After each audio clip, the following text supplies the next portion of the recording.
Deception. Today we're going to be talking about the metaverse. Since I've been talking about technology and how it can be over-consuming, it can be just like a lifeline instead of a tool or a research, or we're using it just to research and we're using it wisely, it becomes all-consuming. Therefore, it becomes an idol before the Lord, right? And when the more time is spent going through all these social media sites. I know some of you use this technology for work, and some of you use this technology because it's a resource for you to connect with other people around the world. It's the overuse and the overconsumption that can lead you into being intoxicated by the device. You're addicted to it. It's like one of those things where you cannot go without it. And you're spending so much time on it that even some people are so isolated now, they're not even coming out of their bedrooms. They're just 100% gaming or on social media, and they don't have an outward social reach out like real people. They're not with real people anymore. They're just in this social media, and as my husband would call it. Can it be really social media, or is it kind of antisocial in a sense, because you're really not, it's not tangible. You're not touching anybody. Yeah, you're having conversations. You're maybe sharing information with each other, pictures, these kind of things with people. And it becomes a resource for some people, but it becomes all-consuming for others.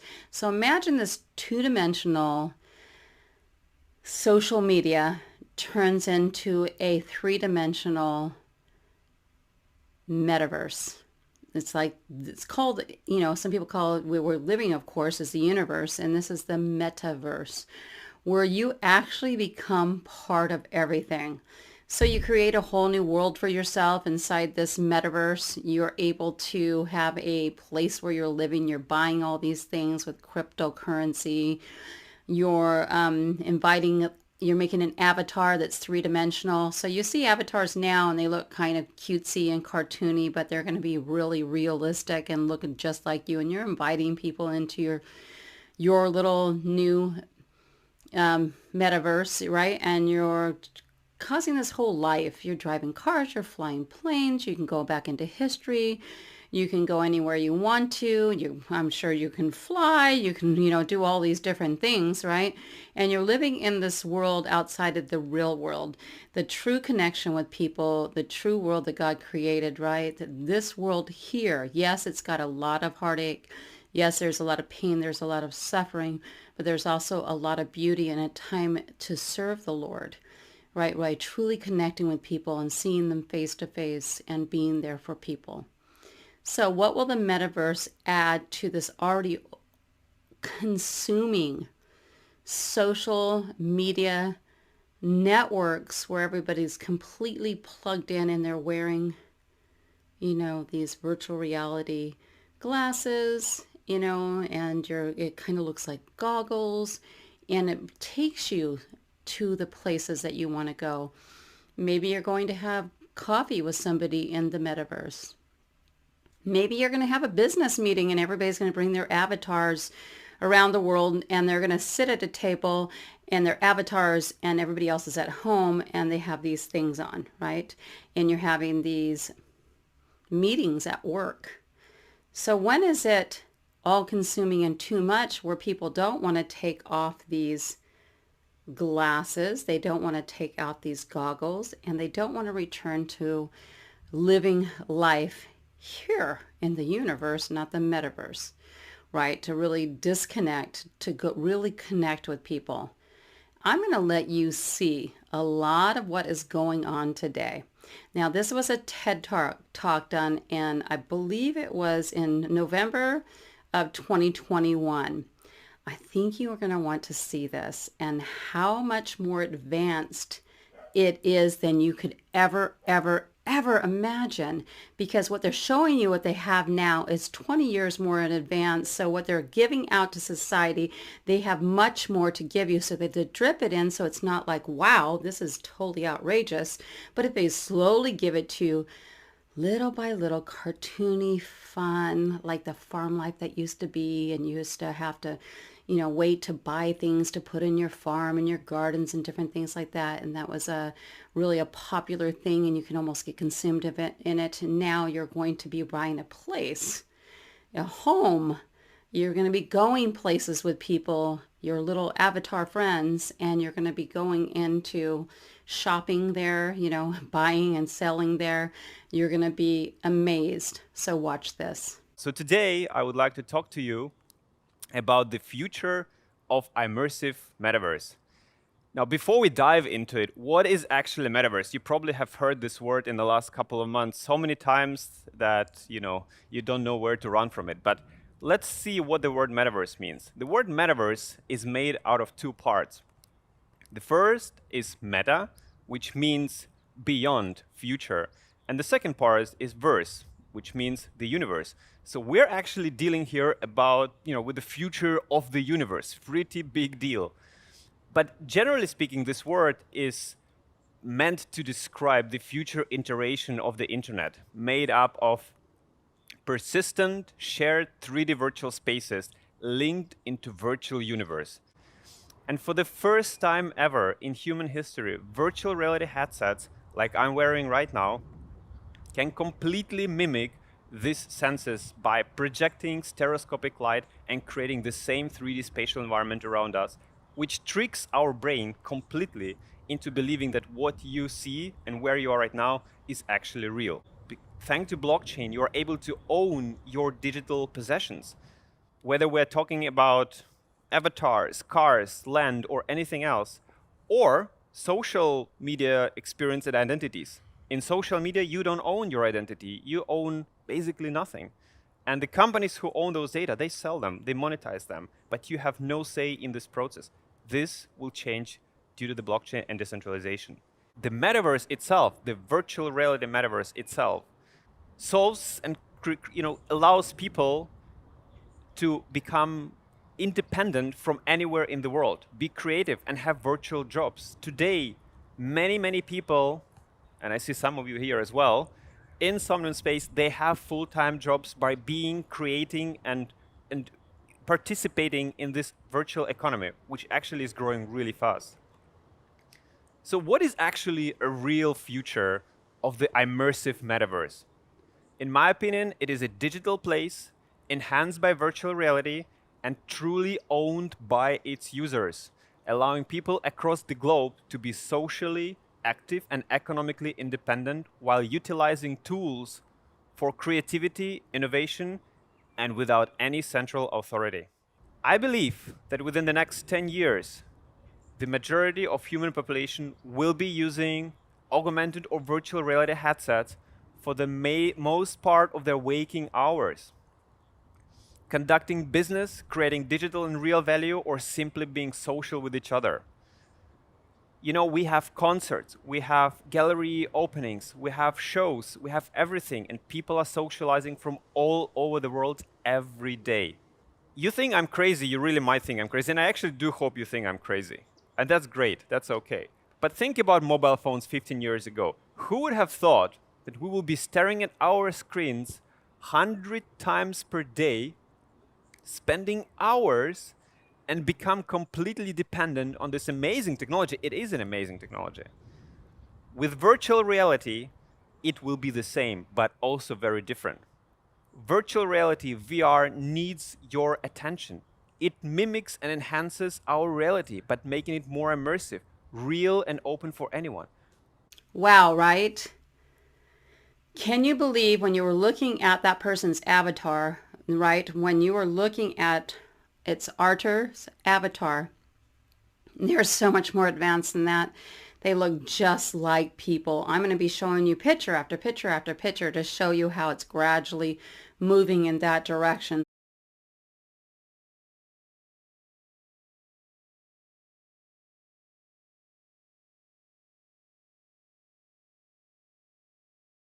So remember, I'm going to just go back to our Wii games where we were playing tennis and bowling and all these different things, and you would have a little two-dimensional avatar that was bowling for you and you're playing tennis and different things like that, until now you actually feel like you're there. You're seriously bowling. All the sounds, everything that you see, you're part of all of this. So you're actually joining the social media. You're actually joining the virtual reality and becoming a part of it.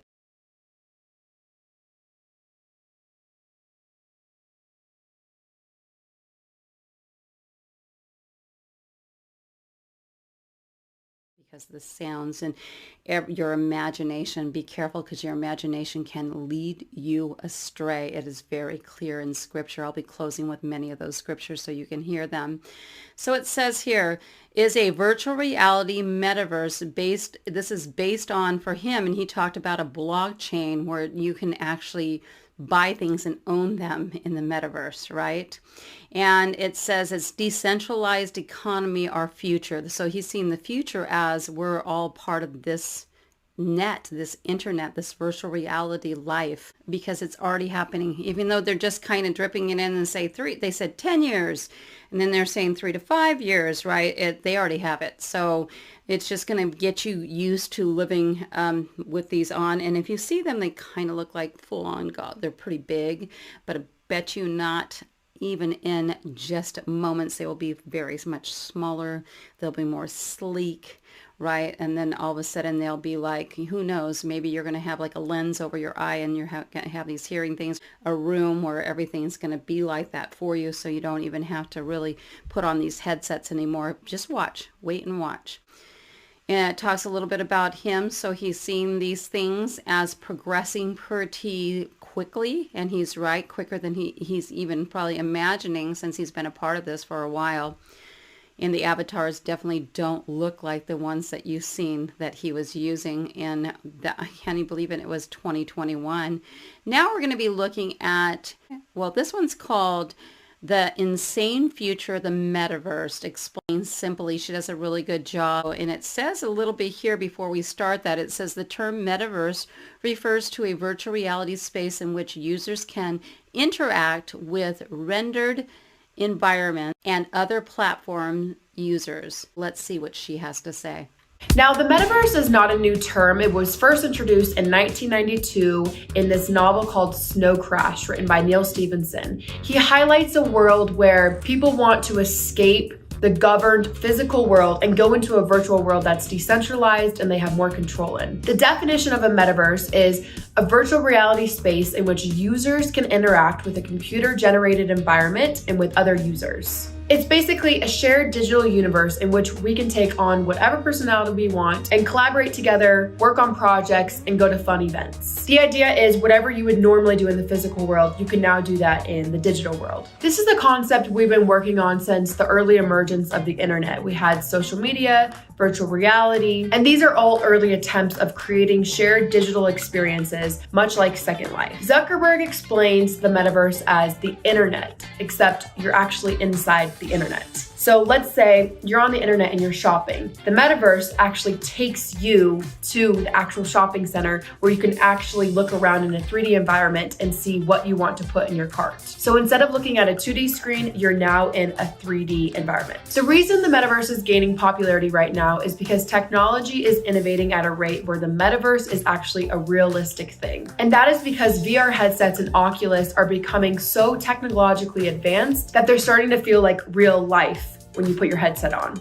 The difference with the metaverse is that it's an immersive world where you're not confined to just that tennis court. So let's say you're playing tennis with a friend and you want to go to a concert afterwards. The metaverse makes this possible by allowing you to have a shared continuous experience from the tennis court all the way to the concert. Your avatar in the metaverse will be much like your profile pictures on social media right now. It'll be a 3D representation of what you want the world to perceive you as. Now, your avatars in the gaming or the fantasy metaverses may be a little bit different. Maybe you want to be a dragon, maybe you want to be your superhero. The choice is up to you, and this is the fun part of the metaverse where you get to choose how you want to be perceived in the different metaverses. Now, the metaverse was already bound to happen, but because of the pandemic, it really sped up innovation because it allowed, or I guess it forced people to become more comfortable on Zoom. So we are seeing Zoom meetings, Zoom weddings, Zoom Hangouts. So people becoming more and more comfortable on the internet naturally converts to people becoming more comfortable in the metaverse once the technology allows. So once we're able to be on our phone, scroll on our phone and go on the metaverse, much like we do right now with social media, that's when it will become a huge thing.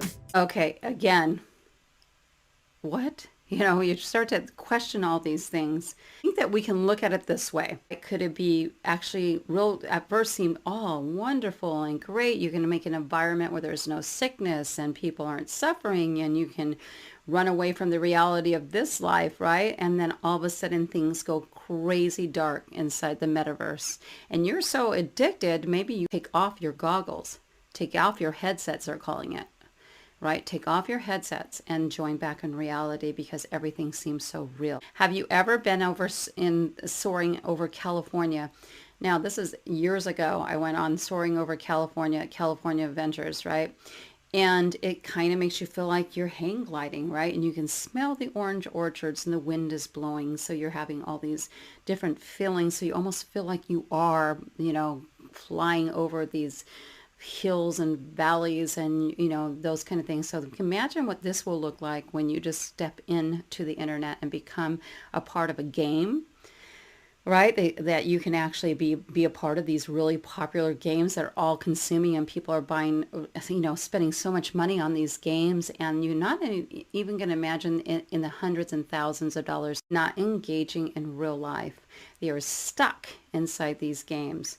So you have to be super, super, super, super careful when they're introducing all these new things to you. That is going to be, wow, people are thinking, wow, we're bored with the flat two-dimensional, so let's make it three-dimensional. Let's make it lifelike. Let's make it like holograms and being a part of all this stuff that's not really real, but you're creating that world in your imagination. Be careful, your imagination will lead you astray. I'm saying it again. Now, what does this have to do with transhumanism? It says the transhuman roots of the metaverse. Why wouldn't it be part of that? It says the metaverse will allow people to be anyone, any gender, any race, any species, right? Virtual bodies put in transhumanistic ways, right? So here we are. As the name implies, the goal of transhumanism is to transform human beings into superbots through technology. Like all delusional ideas, the end result will be destructive, right? Disastrous. Now, I want you guys to think about all this stuff as you're seeing this stuff start being introduced and being in 3 to 5 years, they said. And the person on TED Talk said, Artur said it was going to be 10 years, but Jessica said it was going to be 3 to 5 years. So what is it really going to be? There's going to be so many pictures here as we're talking, so I want you to see a lot of this.